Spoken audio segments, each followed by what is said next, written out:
Lovely. So that was a wonderful presentation that I was able to watch from backstage at an almost 90-degree angle. So I think I caught most of it. My best angle. Oh, is it?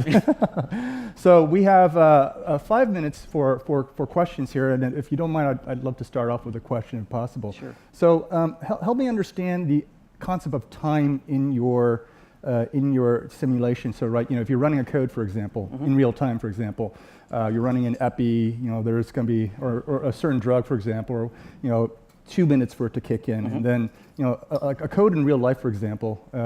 I don't know if this actually allows you to run. Does this allow? Yeah. You can manage. So like a code can run like for 45 minutes, but obviously you have to be able to accelerate time when you're waiting for certain drugs to kick in, or certain therapeutics. How does that handled on your platform? It's a good question, and actually it depends on who's built the simulation.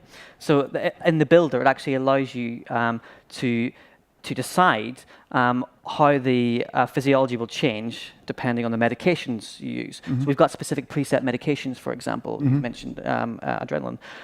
So you could decide how long it would take that patient to respond to that. So it's completely up to you. You could decide it. It might take you 45 minutes for something to work, or it could be 60 seconds. It's completely up to you. Gotcha. So the case author has total control of time. Absolutely. And how it elapses, and how it be accelerated. As we grow, we plan to have pre-built sort of sections of simulator to make the builder a little bit easier to use for everyone, so that it's more accessible. Fantastic. Any questions from the audience? And raise your hand. And okay, Dr. Toth, and then table over here. Sometimes treating sepsis feels like the Kobayashi Maru, that you do everything right and the patient still dies. Yeah. Do you have that in your simulation? You stole my question. I had the Kobayashi Maru too. Who knows what Kobayashi Maru is? Star Trek geeks, raise your hand. Okay, Kobayashi Maru was a Star Trek, simulation where Captain Kirk was on a ship that was doomed to die and blow up, but it's actually not the result wasn't what they were looking at. It was actually how they handled it. But anyway, yeah. Johnny. Absolutely. You can design your simulator to do whatever you want, basically. And I would point out that a lot of the evidence out there in simulation research suggests that learners learn more from patients who survive. But actually, you're right. Sepsis is a killer, and you can't always manage this. And sometimes you learn a lot from patients who you can't fix, and it absolutely allows that. The patient can absolutely crash and not recover. It's completely down to the author. Ma'am, over there.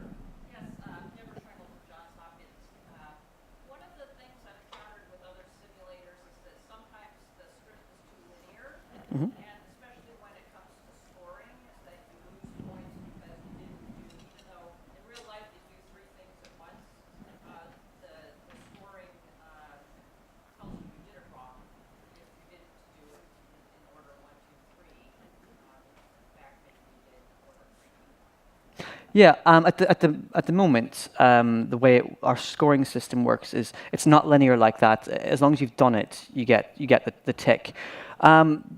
I understand the sort of the importance of scoring, though we don't feel it's the most important thing. We would suggest that actually the suggested points for reflection and the learning outcomes are more emphasized in our simulator.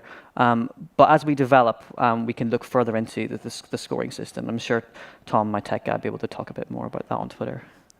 We have time for one more short question. We have 1 minute.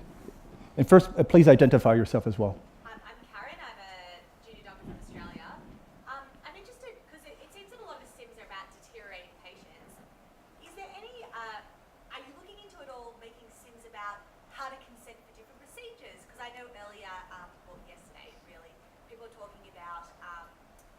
Making sure you ask all the right questions or things that aren't necessarily deteriorating patients, but things you still need to practice?